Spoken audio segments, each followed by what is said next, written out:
Tabur apa? Tabur bunga. Iya, ada. Niku dalilnya kias perbuatan Nabi Shallallahu Alaihi Wasallam. Nabi niku pernah lewat 2 kuburan, kemudian Nabi itu berhenti, kemudian ngomong, beliau bersabda gitu, fa'in apa namanya, 2 penghuni kubur ini sedang diadab, fa'innahuma la yu'adzaban, 2 penghuni kubur ini sedang disiksa. Terus Nabi ngambil pelepah kurma, Pak. Ngertos pelepah kurma betul? Hah? Nggih. Nah, papa nggih. Saya agak menjawakan itu agak agak susah. Ampun, saya itu orang Jawa tapi masalahnya sejak kecil pengantar belajarnya bahasa Indonesia terus, Pak.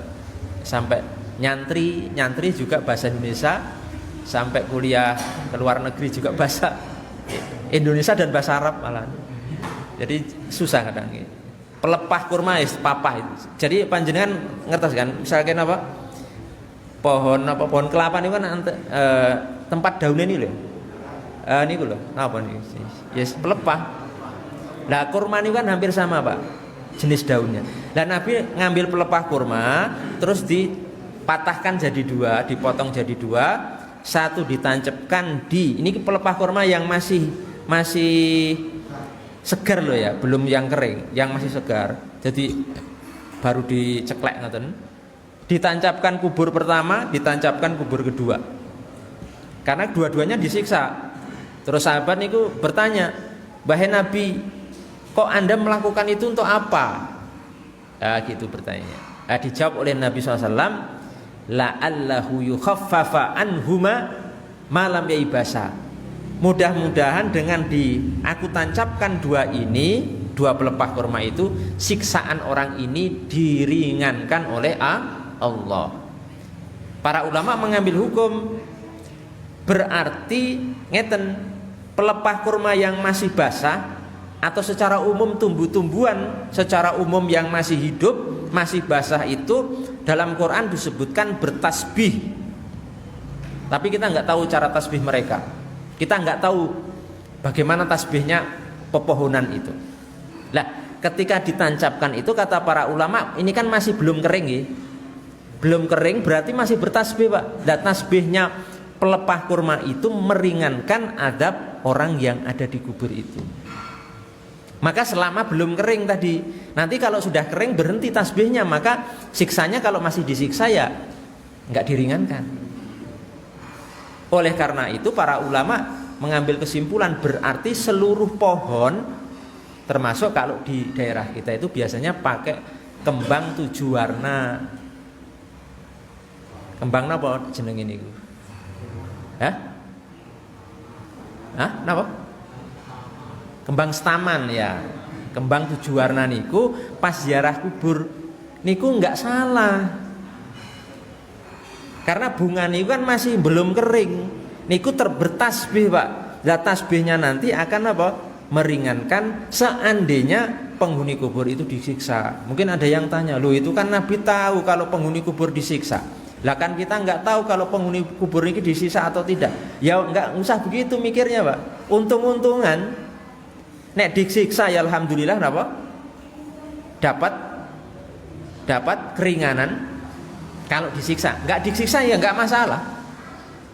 Wong menaburkan apa? Sesuatu yang bertasbih di atas kubur niku apa? Tetap berfungsi. Mau disiksa, mau tidak tetap berfungsi. Tetap ada manfaatnya. Oh, ibu saya disiksa tidak ya? Saya nggak tahu. Tapi ketika saya bawa kembang itu, nggak harus kembang loh sebenarnya. Tapi nek sudah biasa kembang ya nggak masalah. Saya kadang nggak kembang, Pak. Saya dedaunan biasa. Ya. Daun ini daun itu yang bisa saya bawa, kadang ya kembang tak taburkan. Ibu saya tahu saya disiksa, saya tidak tahu ibu saya apa disiksa atau tidak. Tapi untung-untungan disiksa, insya Allah dapat keringanan. Tidak disiksa nggak ada masalah, karena itu tasbih. Maka para ulama niku di beberapa kitab menyatakan bahwa Kalau gini untuk mohon diperhatikan nggih. Kalau sebisa mungkin rerumputan yang ada di atas kubur orang tua kita atau mungkin sanak famili kita jangan dibersihkan. Yang pas di atas kuburnya, Pak. Yang dibersihkan yang ganggangnya mawon. Nggih, yang ganggangnya mawon. Karena rumputan itu bertasbih dan nanti tasbihnya akan memberikan pengaruh kepada penghuni kubur. Kalau mau dibersihkan yang napa ganggangnya mawon.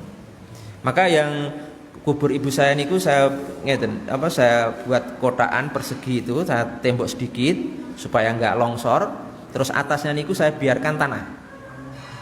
Dan tanah itu biasanya kalau musim penghujan banyak napa rerumputan dan niku enggak saya bersihkan kalau saya ziarah kubur. Mudah-mudahan ini menjadi syafaat bagi ibu saya. Mungkin dulu kurang begini, mudah-mudahan jadi syafaat.